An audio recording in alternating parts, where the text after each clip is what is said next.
मंगल संकार करते हैं। नमो अरिहन्ताणं नमो सिद्धाणं नमो आयर्याणं नमो वज्रायाणं नमो लोवे सवसाहुणम्। मंगलम भगवान वीरो मंगलम गौतमो गणी मंगलम कुंद कुंदाद्यो जैन धर्मोस्तु मंगलम। सर्वमंगल मांगल्यम सर्वकल्याणकारकम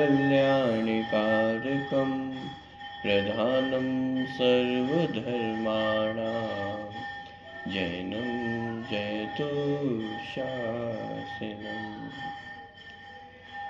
मोक्षमार्गस्य नेतारं भेत्तारं कर्मभूभृतां ज्ञातारं विश्वतत्त्वानां वन्दे तत्गुणलब्धये।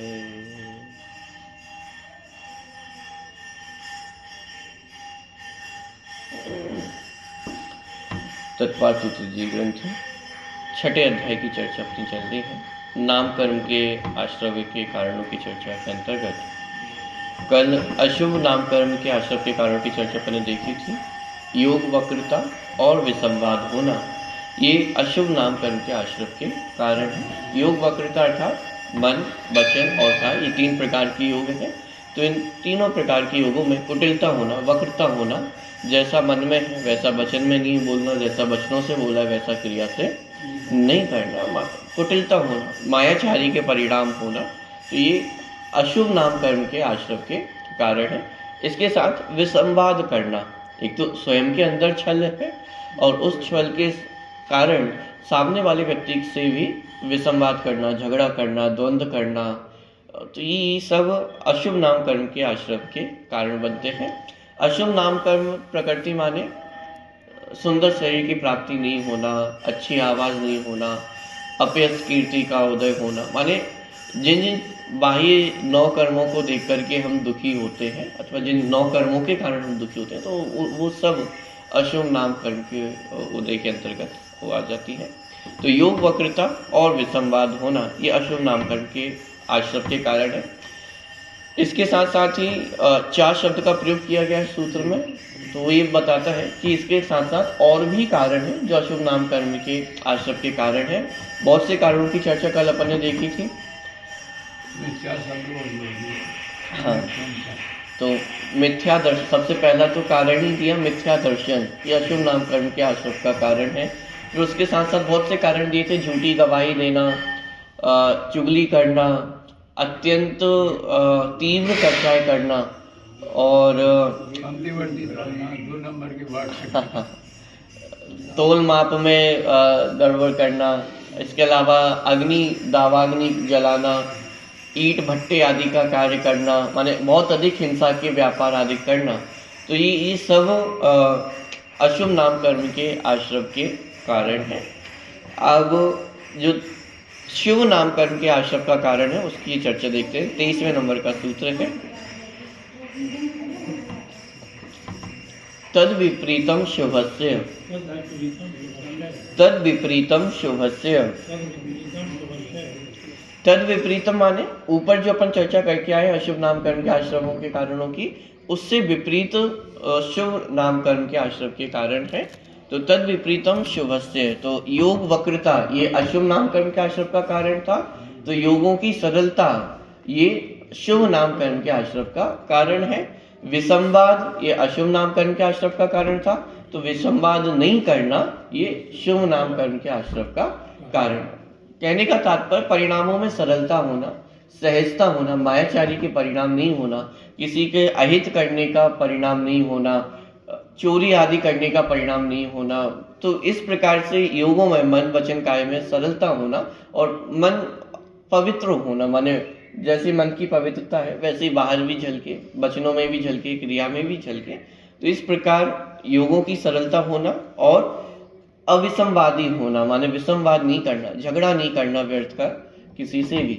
कोई करे तू जीता हमारे नाम। तो ये सभी शुभ नाम कर्म के आश्रम के कारण बनते हैं। अब इसके साथ साथ ही कल अपन ने जितने दूसरे कारण देखे थे उनका भी विपरीत कर लेना। जैसे मिथ्या दर्शन वह अशुभ नाम कर्म के आश्रम का कारण बनता है, तो सम्यक दर्शन वह शुभ नाम कर्म के आश्रम का कारण बनेगा। अब उसमें भी जो अपन पहले बात समझ के आ चुके हैं, सम्यक दर्शन, सम्यक दृष्टि जीव के होने वाले जो शुभ परिणाम है वो शुभ नाम कर्म के आश्रम के कारण बनेंगे, लेकिन उपचार वो सम्यक दर्शन पे आ जाता है। इसके साथ साथ ही जैसे झूठी गवाही देना, ये अशुभ नाम कर्म के आश्रम का कारण था, तो झूठी गवाही नहीं देना, माने जैसा देखा जाना हो वैसा कहना, ये शुभ नाम कर्म के आश्रम का कारण। चुगली करना, तो ये करना चाहिए, कब गवाही देने जा रहे हैं। चुगली करना ये अशुभ नाम कर्म के आश्रम का कारण था, तो चुगली नहीं करना ये शुभ नाम कर्म के आश्रम का कारण। बहुत अधिक हिंसा के व्यापार करना ये अशुभ नाम कर्म के आश्रम का कारण था। तो ऐसे व्यापार करना जिसमें हिंसा, जैन लोग जो लोहे का और जूते काम धंधा नहीं करते, तो ऐसे व्यापार जिनमें हिंसा बहुत अधिक होती हो तो ऐसे व्यापार नहीं करना। हिंसा तो सभी व्यापारों में होगी, लेकिन कम से कम हिंसा जिन व्यापार में, बहुत अधिक हिंसा के व्यापार तो कदाचित बिल्कुल भी नहीं करना। तो इस प्रकार जितने कल कारणों की चर्चा अपन ने देखी थी, उन सारे कारणों का विपरीत अपन कर दे तो वे शुभ नाम कर्म के आश्रम के कारण है। शुभ नाम कर्म के उदय में जीवों को सुंदर शरीर की प्राप्ति होती है, अच्छा संघनन, अच्छी वाणी, अच्छा बाहर में यश कीर्ति का उदय। तो इस प्रकार से माने अच्छे ये अंग उपांग सब माने स्वस्थ मिलते हैं, अच्छे मिलते हैं, जिनको देख करके जीव माने एक संतुष्टि की भावना कर लेता है कि हाँ ये अच्छा शरीर है, ये अच्छी वाणी है, सब कुछ अच्छा है। तो इस प्रकार से शुभ नाम कर्म के उदय में ये सारी चीजें होती हैं। देखिए यदि विचार करके देखें तो माने वर्तमान में शरीर हमें कैसा प्राप्त हुआ है, बाहर में हमारा यश है या नहीं है, वो हमारे परिणामों पर ही निर्भर करता है।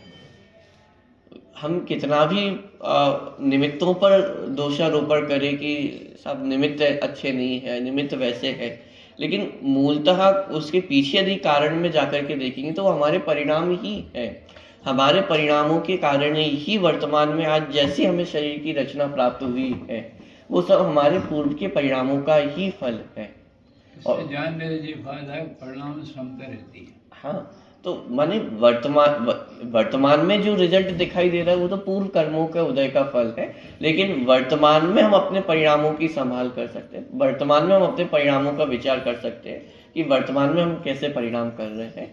कहीं मैं दूसरों को ठगने का उपाय तो नहीं करता हूँ, अंदर वक्रता तो नहीं है, मायाचारी के परिणाम तो नहीं है, झगड़ने का स्वभाव तो नहीं हो गया। माने इस प्रकार से अपने परिणामों का विचार किया जा सकता है, क्योंकि जितना कुछ फल हमें प्राप्त हो रहा है उसके पीछे कोई ना कोई कारण तो है, और वो कारण हमारे परिणाम ही है।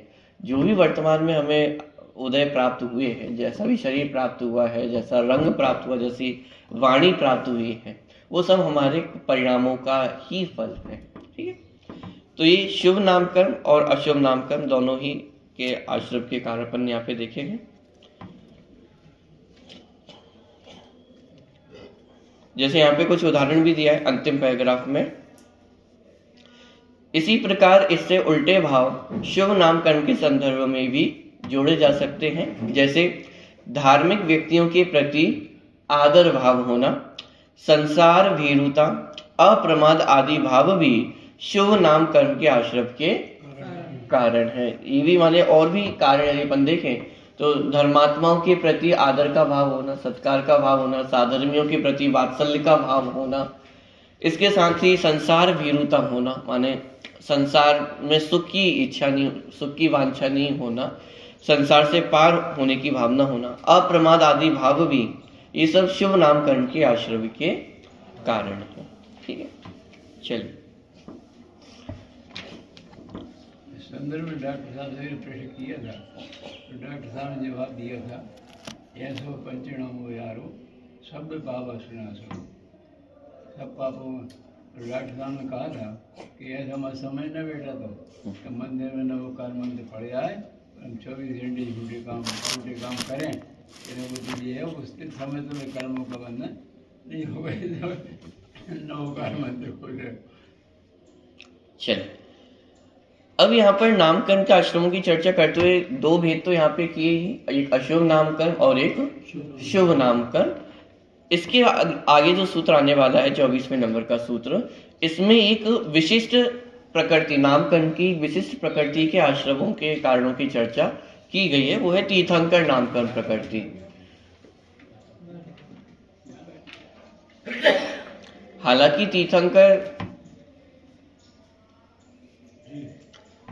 तीर्थंकर नामकरण प्रकृति शुभ नामकरण के अंतर्गत ही आ जाती है, माने शुभ प्रकृति है तीर्थंकर प्रकृति, लेकिन फिर भी उसका वर्णन अलग से किया गया है। क्यों? क्योंकि एक तो माने सभी प्रकृतियों में देखा जाए तो एक तीर्थंकर नामकरण प्रकृति का अपना वैशिष्ट्य भी है, एक विशिष्टता भी है। और माने सामान्यतः जितने कम से कम जो जैन दर्शन को पढ़ने समझने वाले हैं अथवा जो थोड़ा बहुत भी वास्तविक जैनी हो, तो उनके अंदर ये इच्छा तो रहती ही है कि हमें वो तीर्थंकर जैसा बनना है अथवा तीर्थंकर जैसा कोई कार्य करना है अथवा तीर्थंकर प्रकृति का हमें आश्रय करना है, बंद करना है। एक भावना सामान्यतः सामान्य जनों में सभी के अंदर रहती है। तो मानिए वो तीर्थंकर प्रकृति का अपना कुछ का कुछ एक ऐसा वैशिष्ट्य भी है, और इसीलिए यहाँ पे तीर्थंकर प्रकृति के अलग से आश्रम के कारणों की चर्चा की गई। दूसरा, तीर्थंकर प्रकृति के आश्रम के कारणों को स्पष्ट करने से ये भी स्पष्ट होता है कि तीर्थंकर प्रकृति भी कर्म ही है और वो भी आश्रव ही होता है उसका। पॉइंट पकड़ में आ रहा है? प्रकृति बंद है ना, हाँ, माने ये भी कर्म प्रकृति है और ये कर्म प्रकृति का आश्रम होता है, बंद होता है, उदय होता है। और जब हम पूजन में पढ़ते थे अष्टकर्म दहनाय धूपम निर्वपाम्यति स्वाहा, तो जब हम अष्टकर्म दहनाय बोल रहे हैं तो उसमें तीर्थंकर प्रकृति आई कि नहीं आई? सभी आए। अब कोई अलग से बोले कि अच्छा तो आप तीर्थंकर प्रकृति नहीं चाहते हो? नहीं, हमने कब बोला? हम तो पूजन ही इसलिए करने आए कि हमें तीर्थंकर प्रकृति का आश्रय हो। लेकिन जो बंद करना चाहते हैं उन्हें नहीं होता, उनका बेचा। तो अभी तो आपने पूजन की पंक्तियों में पढ़ा कि हम तो आठों कर्मों को दहन करने आए हैं, तो उसमें तो तीर्थंकर प्रकृति है या नहीं है? और थोड़ा सा गंभीरता से विचार किया जाए तो ये बात हमें ख्याल में आती है कि हम बोलते तो कुछ और हैं लेकिन मन में कुछ और चलता है। लेकिन जहाँ आठों कर्मों के नष्ट करने की बात है तो उसमें तीर्थंकर प्रकृति भी सम्मिलित ही है।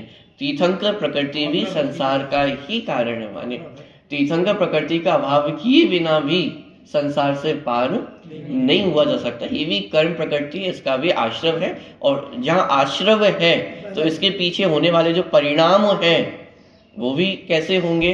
शुभ प्रकृति है तो शुभ परिणाम है, लेकिन शुद्ध परिणाम तो वहां पे भी नहीं है, मतलब शुभ परिणामों से ही उस तीर्थंकर प्रकृति के कर्मों का आश्रय होता है। प्राप्ति होती है, अष्टकर्म पूरे नाश होने पर सिद्ध पद की प्राप्ति होती है, और चार जो होते हैं घाटे कर्म उनके नष्ट हो रहे हैं, पद की प्राप्ति होती है। जी, जो नहीं चाहते उनको बंद होती है, वो दिगंबर। प्रश्न क्या है? मैं समझा नहीं प्रश्न ये है, अभी आप बताए ना अष्टकर्म से मतलब तीर्थंकर प्रकृति बंद होता है, तो मेरा कहना ये है कि प्रकृति तीर्थंकर का बंद तो चार घाती या कर्मों के नष्ट करने से ही हो जाता है, और अष्टकर्म सिद्ध पद की प्राप्ति हो जाती है। हाँ, ऐसा ये है मेरा कहने का मतलब। प्रश्न अभी भी नहीं समझा आपने। आनंद अवस्था है तीर्थंकर की अवस्था, तो वो चार हो जाती है। अरे बात ये चल रही है कि जो बंद करना चाह रहा है वो तो मिथ्या दृष्टि है। देखिए बात समझिए, बात ये है कि जब हम भावना ये भा रहे हैं कि तीर्थंकर आठों ही कर्मों का नष्ट हो, तो लेकिन उसमें हमारे अंदर ये भावना रह जाती है कि तीर्थंकर प्रकृति की प्राप्ति तो हमें हो जाए। मुंह से क्या बोल रहे हैं कि अष्ट कर्मों का नाश हो, लेकिन मन में क्या चल रहा है? पॉइंट पकड़ में आ रहा है। और वास्तव में तो ऐसा सोचने से कोई तीर्थंकर प्रकृति का आश्रय होता भी नहीं है। सम्यक पहली बात तो तीर्थंकर प्रकृति का आश्रय होता किसको है? सम्यक दर्शन, माने चौथे गुण स्थान से तीर्थंकर प्रकृति का आश्रय प्रारंभ हो सकता है। इससे पहले तो माने मिथ्यात्व दशा में तीर्थंकर प्रकृति का आश्रव होता ही नहीं है।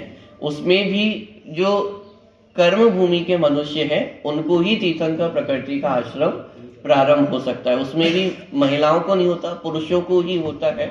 उसमें भी केवली के पाद मूल में ही तीर्थंकर प्रकृति के आश्रव प्रारंभ हो सकता है। प्रारंभ होने की बात है, फिर एक बार प्रारंभ हो गया फिर तो आगे भी, फिर चाहे नरक गति में भी चले जाए तो भी वो आश्रम चलता रहे। लेकिन प्रारंभ कब होगा?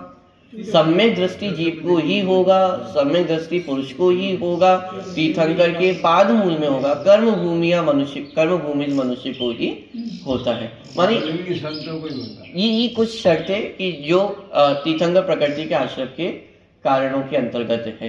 तो इसका मतलब मिथ्यात्व अवस्था में तो तीर्थंकर प्रकृति का आश्रव होता ही नहीं है। और जो जीव सम्यक दृष्टि है तो इस बात को भली भांति समझते हैं कि हमारे सोचने से ऐसा होने वाला नहीं है।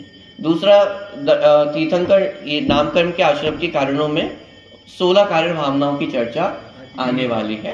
तो क्या सम्यक दृष्टि जीव ये 16 प्रकार की भावनाओं को सोच सोच करके भाते होंगे तीर्थंकर बनने के लिए? अच्छा, दूसरा प्रश्न, तीर्थंकर प्रकृति के आश्रम के लिए क्या 16 प्रकार की पूरी भावना ही भाई जाती है अथवा भाना आवश्यक है? तो ऐसा नहीं है। माने ये तो मुख्य 16 प्रकार की भावना है और उनमें से जो सबसे पहली नंबर की भावना है दर्शन विशुद्धि भावना, ये नियम से प्रत्येक जीव को, माने जो भी तीर्थंकर प्रकृति का आश्रय करते हैं सभी जीवों को नियम से दर्शन विशुद्धि भावना होती है। लेकिन इसके अलावा बाकी की 15 भावनाएं नियम से हो सभी को एक जैसी हो ऐसा जरूरी, किसी को 2 भावना भी हो सकती है, किसी को 3 भी हो सकती है, किसी को 4 भी हो सकती है। पूरी 16 की 16 भावनाएं होना ये आवश्यक नहीं। हाँ, लेकिन दर्शन विशुद्धि जो पहले नंबर की भावना है वो नियम से सभी जीवों को होती है। बाकी की भावनाओं में किसी को 2 भी हो सकती है, किसी को 3 भी हो सकती है, किसी को 4 भी हो सकती है। उसमें ऐसा नियम नहीं है कि सब पूरी की पूरी भावना होना ये आवश्यक हो। ठीक है, चलिए, तो एक तो पूरी भावना होना आवश्यक नहीं है। दूसरी बात, सम्यक दृष्टि सोच सोच करके भावना नहीं करते हैं, तो फिर कैसे होती होंगी ये भावनाएं? बिना सोचे हो जाती हैं। जैसे 12 भावनाएं हैं तो 12 भावनाओं का चिंतन सोच सोच के करना पड़ता है कि अब मैं अनित्य भावना का विचार करूंगा, अब अशरण भावना का विचार करूंगा। कि वास्तव में 12 भावनाओं का चिंतन इस प्रकार से नहीं होता है। और यदि इस प्रकार से चिंतन करना पड़ रहा है इसका मतलब ये 12 भावनाओं का अभ्यास नहीं है। जिसके जीवन में वैराग्य होता है उसके जीवन में 12 प्रकार का जो चिंतन है वो ऑटोमेटिक, उसका जीवन ही इस प्रकार में होता है कि वो निरंतर वो चलता ही रहता है। जैसे 28 मूल गुण हैं। 28 मूल गुण माने क्या? कि जैसे 28 मूल गुण हैं वैसा मुनिराज उनका पालन करते हैं। क्या ये सही कथन है? या इसको ऐसा कहा जाए, जैसा मुनिराज पालन करते हैं अपनी दिनचर्या का तो उसके हिसाब से 28 मूल गुणों का निरूपण किया गया है। पॉइंट पकड़ में आ रहा है? क्या अंतर हुआ? वो तो मुनिराजों का जीवन ही है, मुनिराजों के जीवन के अनुसार वो 28 मूल गुणों का निरूपण किया गया है। सूरज पूर्व दिशा से उगता है, बात सही है?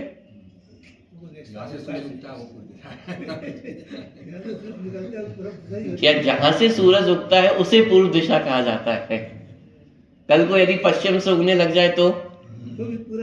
अरे भाई, यदि पश्चिम से भी उगेगा तो उसे पूर्व दिशा ही कहा जाएगा। अरे पूर्व दिशा उसका नाम है, जहां से सूरज उगता है उसका नाम पूर्व दिशा है। पूर्व दिशा से सूरज उगता है या सूरज जहां से उगता है उसका नाम पूर्व दिशा है। पॉइंट पकड़ में आ रहा है? ऐसे ही सम्यक दृष्टि जीव सोच सोच करके ही परिणाम करते होंगे, ये शुभ भाव करते होंगे, ऐसा नहीं है। अरे सम्यक दृष्टि के जीवन में जैसे परिणाम होते हैं उनका नाम ही 16 कारण भावना है। पॉइंट पकड़ में आ रहा है? सम्यक दृष्टि जीव को ऐसे सोच सोच करके वात्सल्य करना पड़ता होगा कि अब चूंकि मैं सम्यक दृष्टि जीव हूं इसलिए मुझे साधर्मियों के प्रति वात्सल्य होना चाहिए, चूंकि मैं सम्यक दृष्टि जीव हूं इसलिए मुझे विशुद्धि होनी चाहिए। लोक कल्याण की भावना होनी चाहिए, नहीं। सम्यक दृष्टि के जीवन में सहज ही इस प्रकार के परिणाम होते हैं जिन्हें यहाँ 16 कारण भावना कहा गया है। पॉइंट पकड़ में आ रहा है? चलिए, तो ये तीर्थंकर नाम कर्म के आश्रय के कारण के अंतर्गत 16 कारण भावनाओं का वर्णन यहाँ पे किया गया है। देखिए, इसको पढ़ते हैं। यद्यपि तीर्थंकर नाम कर्म भी नाम कर्म में आ जाता है, तथापि उसकी विशेषता के कारण उसका उल्लेख पृथक से किया जा रहा है, जो कि इस प्रकार है। देखिए, सूत्र बहुत बड़ा है, पढ़ते थोड़ा थोड़ा करके। दर्शन विशुद्धि विनय संपन्नता, शील व्रतेश्व नतिचारो, अवीक्षण ज्ञान उपयोग संवेगो, शक्तितस त्याग तपसो, साधु समाधिर वैयवृत्य, करणम अर्हद आचार बहुश्रुत प्रवचन भक्ति, रावश्यकः परिहारिणी मार्ग प्रभावना, प्रवचन वत्सलत्वम मिति तीर्थंकरत्वस्य। देखिए, 16 कारण भावनाओं का वर्णन यहाँ पे किया गया है। दर्शन विशुद्धि, विनय संपन्नता, शील व्रतेषु अनतिचार, माने शील और व्रत का अनतिचार पालन करना, तो निरतिचार शील व्रत, अवीक्षण ज्ञान उपयोग, अवीक्षण संवेग, शक्तितः त्याग और शक्तितः तप। सूत्र में एक ही बार शक्ति शब्द का प्रयोग किया है, लेकिन उसको दोनों के साथ जोड़ना, तो शक्ति के अनुसार त्याग करना और शक्ति के अनुसार तप करना। खींच तान करके त्याग नहीं करना, तप नहीं करना, लेकिन जितनी सामर्थ्य है उतना तप करना, उतना त्याग करना। साधु समाधि, वैयवृत्तिकरण, अर्हद भक्ति, आचार्य भक्ति, बहुश्रुत भक्ति, प्रवचन भक्ति। सूत्र में एक ही बार भक्ति शब्द का प्रयोग किया गया है, माने ये अंत दीपक है, माने इन सबके साथ भक्ति शब्द का प्रयोग किया जाएगा। आवश्यका परिहारिणी, मार्ग प्रभावना और प्रवचन वत्सलत्व। ये 16 भावनाएं तीर्थंकर नाम कर्म के आश्रय के कारण है। देखिए, एक एक भावना का क्या स्वरूप है वो अपन देखते हैं। इन 16 भावनाओं को 16 कारण भावना भी कहते हैं। सबसे पहले विशुद्ध दर्शन विशुद्धि। विशुद्ध सम्यक दर्शन अर्थात सम्यक दर्शन के साथ होने वाली विशुद्धि अरहंत द्वारा निरूपित निर्ग्रंथ मोक्ष मार्ग की सम्यक श्रद्धा पूर्वक तीव्रतम रुचि दर्शन विशुद्धि है। तीर्थंकर प्रकृति का आश्रय बंध चौथे गुणस्थान से ही आरंभ होता है। इसका स्पष्ट अर्थ यही है कि तीर्थंकर प्रकृति बंधने के लिए विशुद्ध सम्यक दर्शन की उपस्थिति अनिवार्य है। यह दर्शन विशुद्धि 16 कारण भावनाओं में पहली भावना है। दर्शन विशुद्धि माने सम्यक दर्शन के साथ पाए जाने वाली जो विशुद्धि है उसे दर्शन विशुद्धि कहा गया है।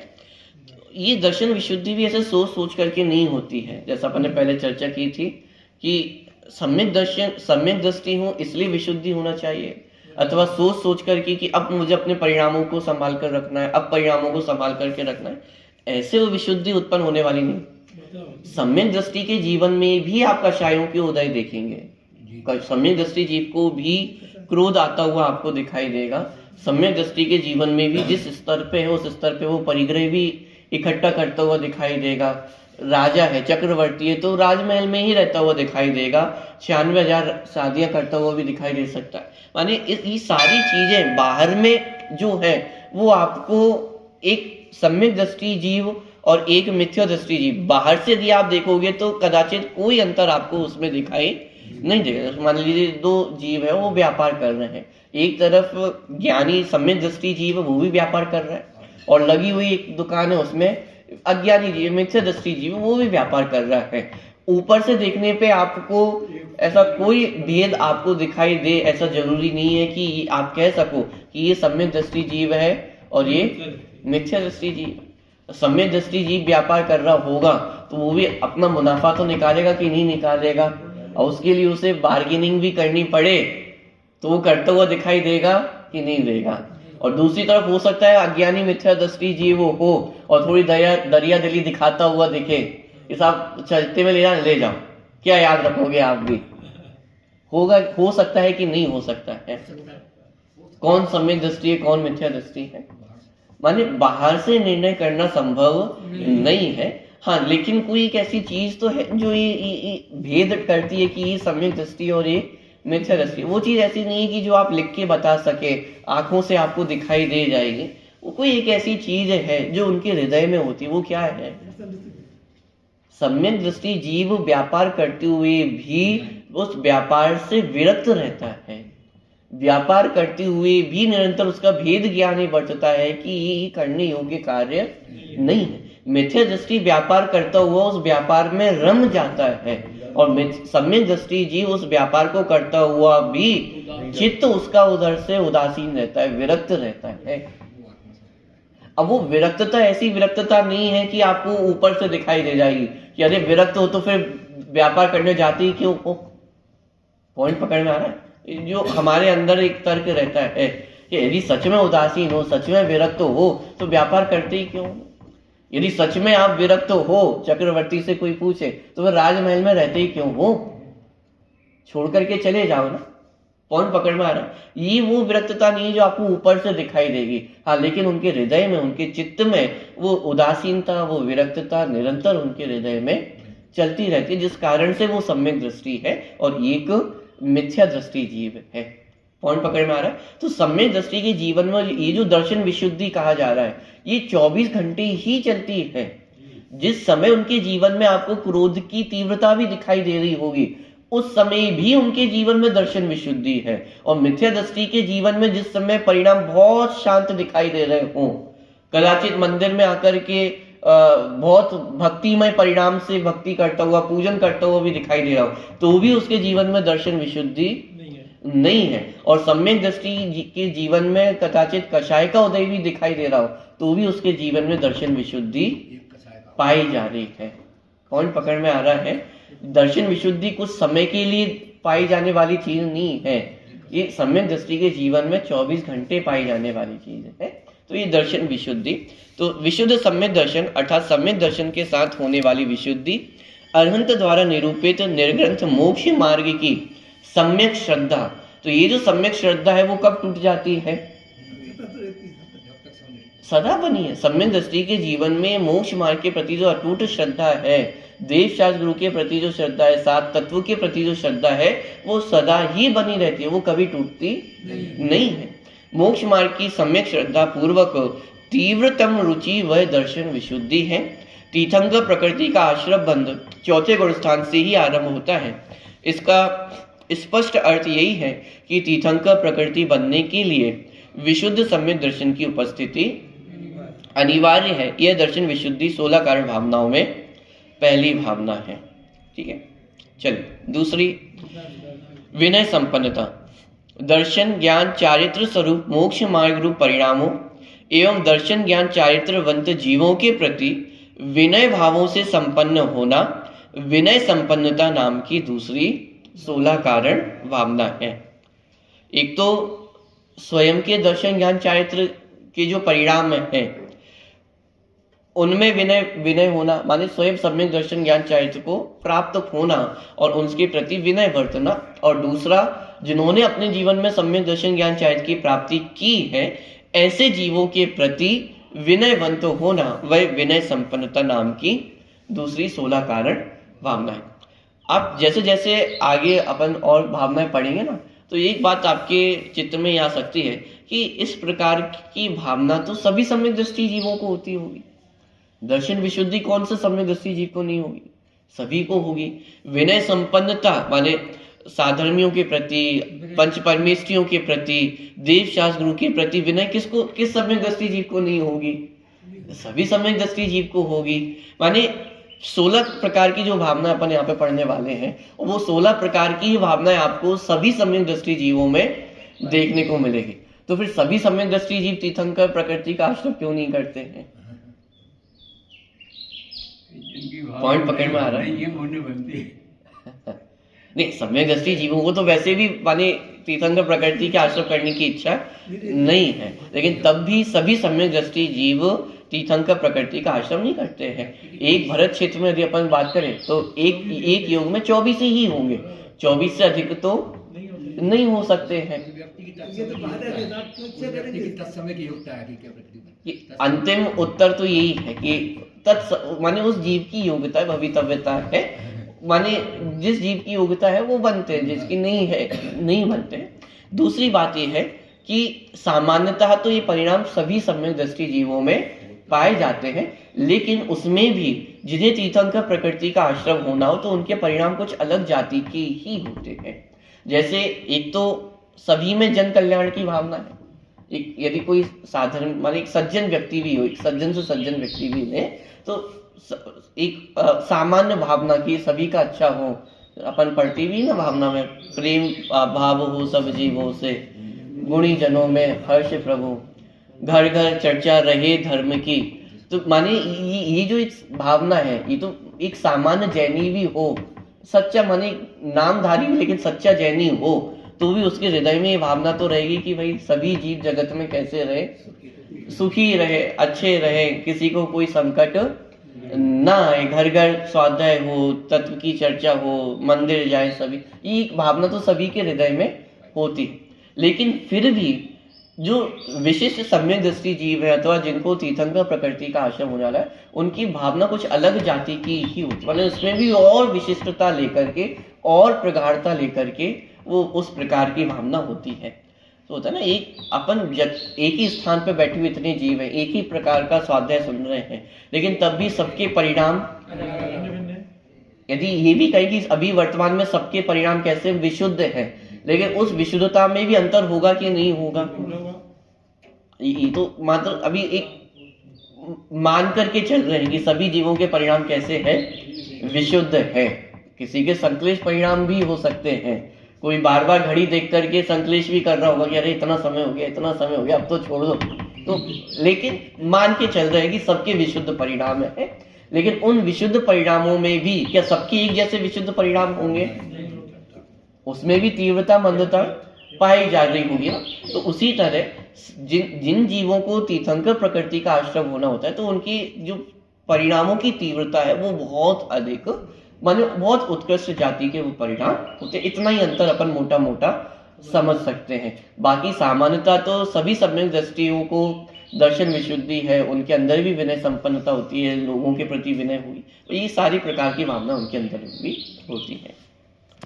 चलो, तो विनय संपन्नता, दर्शन ज्ञान चारित्र के प्रति विनयवंत होना, और जिन्होंने दर्शन ज्ञान चारित्र को प्राप्त किया है ऐसे जो सम्यक दृष्टि जीव है, आचार्य उपाध्याय साधु परमेष्ठी अनंत सिद्ध भगवान है, उनके प्रति विनय होना, तो ये विनय संपन्नता नाम की दूसरी 16 कारण भावना।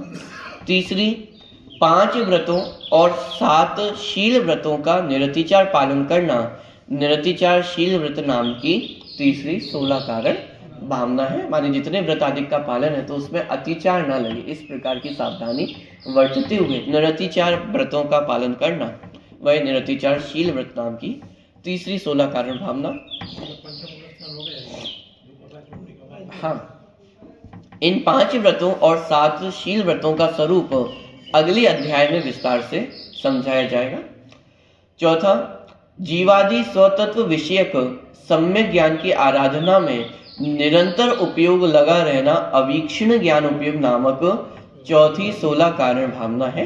जिनागम और जिन अध्यात्म संबंधी शास्त्रों के स्वाध्याय में निरंतर लगे रहना ही अवीक्षण ज्ञान उपयोग है। माने अपने ज्ञान को बहुत अधिक यहाँ वहाँ भटकाते नहीं है, उलझाते नहीं है, ज्ञान उपयोग को एक स्वाध्याय में ही, तत्व को समझने में ही अपने उपयोग को लगाते हैं, तो ये अवीक्षण ज्ञान उपयोग।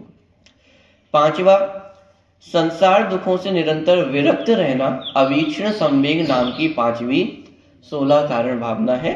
तो निरंतर ही जो संसार दुख है उनसे कैसे रहते हैं, विरक्त रहते हैं, दुखी रहते नहीं लिखा है संसार दुखों से दुखी होना ये तो कषाय हो जाएगा, ये तो आर्त ध्यान हो जाएगा। तो दुखी नहीं रहते हैं लेकिन उससे विरक्त रहते हैं, उदासीन माने जो विरक्त प्रवृत्ति है वो उनकी रहती है। तो संसार दुखों से निरंतर विरक्त रहना अवीक्षण संवेग नाम की 5वीं 16 कारण भावना है। माने उनके चित्त में निरंतर बात बैठी हुई है कि मिथ्या दर्शन ज्ञान चारित्र संसार मार्ग है, ये सुख का मार्ग नहीं है, और सम्यक दर्शन ज्ञान चारित्र ये सच्चे सुख का मार्ग है, और ये मुझे हितकर है, ये मुझे करनी योग्य है। इस प्रकार की भावना निरंतर उनके हृदय में रहती है। छठी, शक्ति के अनुसार त्याग करने की भावना रखना और दान देने की भावना होना शक्तितः त्याग नामक 6वीं 16 कारण भावना है। माने जितनी शक्ति हो उतने त्याग करने की भावना निरंतर उनके हृदय में रहती है। शक्तितः त्याग भावना के प्रकरण में तत्वार्थ राजवार्तिक में आचार्य अकलंक देव 3 प्रकार के दानों की चर्चा करते हुए एक अत्यंत महत्वपूर्ण तथ्य की ओर ध्यान आकर्षित करते हैं। वे लिखते हैं, आहार देने से पात्र को उस दिन प्रीति होती है, अभय दान से उस भव का दुख छूटता है, अतः पात्र को संतोष होता है। ज्ञान दान तो अनेक सहस्त्र भवों के दुख से छुटकारा दिलाने वाला है। इस प्रकार शक्तिता त्याग 16 कारण भावना में ज्ञान दान की अभूतपूर्व महिमा बताकर अवीक्षण ज्ञान उपयोग को ही प्रोत्साहित किया गया है। आहार देने से पात्र को उस दिन प्रीति होगी, यानी जिस दिन आहार मिल गया है तो उस दिन उसको संतुष्टि होगी, प्रीति का भाव होगा। अभय दान देने से उस भव के लिए, अभय दान दिया किसी व्यक्ति को, कोई व्यक्ति अपन से भयभीत नहीं है तो वो उस भव के लिए आपसे सुखी रहेगा। लेकिन ज्ञान दान से, ज्ञान दान तो अनेक सहस्र भवों के दुखों से छुटकारा दिलाने वाला है। माने इस प्रकार से माने ज्ञान दान की जो महिमा है उसको स्पष्ट किया गया है कि माने एक ज्ञान दान, एक समय का दिया गया ज्ञान भी, एक समय का दिया गया सच्चा ज्ञान भी वो जीव को भवों भवों तक अनंत सुख की प्राप्ति करा सकता है। तो ये ज्ञान दान की महिमा और माने शक्तिता त्याग बता करके भी अवीक्षण ज्ञान उपयोग की ही महिमा को स्पष्ट किया गया है। अगला, शक्ति के अनुसार 12 तपों में प्रवृत्ति व प्रवृत्ति रहना शक्तितः तप नाम की 7वीं 16 कारण भावना है। ऊपर त्याग की चर्चा थी, शक्ति के अनुसार त्याग करना, और नीचे शक्ति के अनुसार तप करना। 12 तपों में भी एक स्वाध्याय नामक तप आता है, उसमें भी ज्ञान आराधना पर बल दिया गया। त्याग में भी ज्ञान माने ज्ञान दान की महिमा देखी, और तप में भी स्वाध्याय नाम का तप है, उसको तो परम तप कहा गया है स्वाध्याय को, तो माने उसमें भी ज्ञान की ही महिमा स्पष्ट की गई है। 8वीं, साधुओं की योग्य समाधि का धारण करना और समाधिस्थ साधुओं की सेवा की भावना रखना साधु समाधि नाम की 8वीं 16 कारण भावना है। यदि स्वयं साधु हैं तो साधु के योग्य समाधि धारण करना, अथवा स्वयं साधु नहीं है तो जो साधु हैं उनकी वैयावृत्ति करना, अथवा कोई समाधिस्थ साधु हैं तो उनकी वैयावृत्ति आदि करना, ये सब साधु समाधि वैयावृत्ति करने के अंतर्गत आता है। स्वयं की एवं अन्य साधर्मियों की साधुओं की यथासाध्य सेवा करना वैयावृत्तिकरण नाम की 9वीं 16 कारण भावना है। 10 से 13वें नंबर की जो भावना अरहंतों, आचार्यों, बहुश्रुतवंत उपाध्यायों के प्रति एवं जिन प्रवचनों के प्रति भक्ति भाव का होना, क्रमशः अरहंत भक्ति, आचार्य भक्ति, बहुश्रुतवंत माने उपाध्याय परमेष्ठी, क्योंकि वे बहुत से शास्त्रों के ज्ञाता होते हैं तो इसलिए यहाँ पे उनको बहुश्रुतवंत कहा गया है। उपाध्याय भक्ति और प्रवचन भक्ति, प्रवचन भक्ति माने मूलता तो प्रवचन किसे कहते हैं, माने जो तीर्थंकर भगवान की दिव्य देशना करती है दिव्य ध्वनि, उसे प्रवचन कहा जाता है। प्रकृष्ट वचन, तो तीर्थंकर भगवान के जो वचन होते हैं उन्हें प्रवचन कहा जाता है। तो उस दिव्य ध्वनि माने जिनवाणी के प्रति, आगम के प्रति भक्ति का भाव होना प्रवचन भक्ति नाम की 10 से 13वीं तक 4 16 कारण भावनाएं हैं। उक्त 4 प्रकार की भक्तियों में भी ज्ञान आराधना ही परिलक्षित होती है।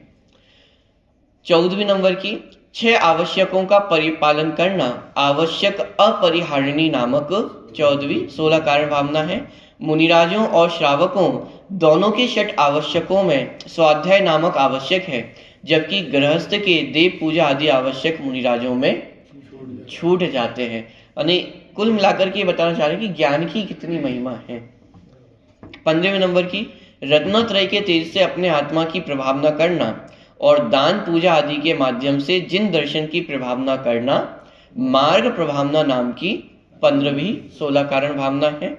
और अंतिम, जिस प्रकार गाय बछड़े से निस्वार्थ वात्सल्य भाव रखती है, उसी प्रकार साधर्मी भाई बहनों से एवं जिन प्रवचनों से निस्वार्थ स्नेह रखना प्रवचन वात्सल्य नामक 16वीं 16 कारण भावना है। इसमें मुख्य बात है निस्वार्थ माने प्रीति होना, भाव होना। मैं मंदिर क्यों आऊं, मैं स्वाध्याय क्यों करूं, बाहर में कोई हमें सुख सुविधा प्राप्त हो जाए इसलिए मैं ये सारी चीजें करता हूँ। ये निस्वार्थ भक्ति नहीं है। ये निस्वार्थ भक्ति माने बाहर में पंचेंद्रिय जनित जो विषय सुख है उनकी वांछा नहीं होना, उनकी वांछा से रहित जिन वचनों में उपयोग लगना, अनंत सिद्ध आचार्य उपाध्याय साधु इन 5 परमेष्ठियों के प्रति विनयवंत होना, तो ये वास्तविक जो निस्वार्थ भावना है वो यहाँ पे होती है।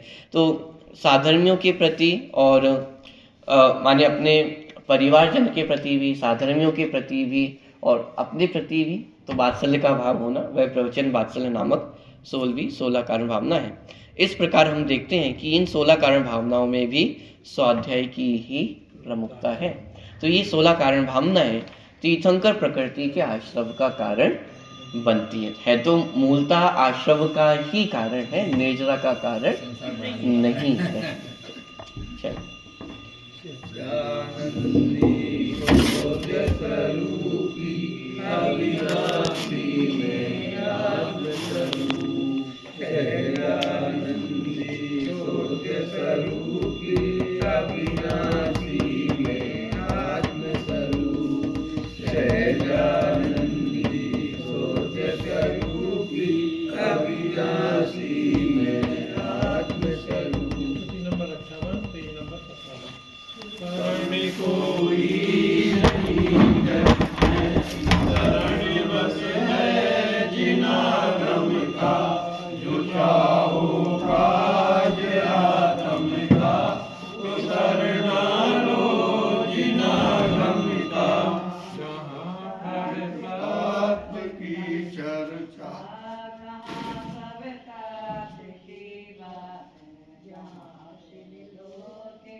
जो करना है सो अब कर लो, बुरे कामों से अब डर लो।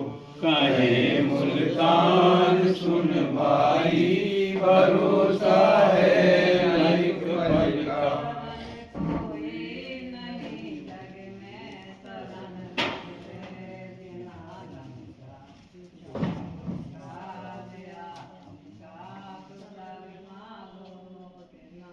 जावानी के ज्ञान से सूर्य लुका दो, सोवानी मस्तक नम सभी।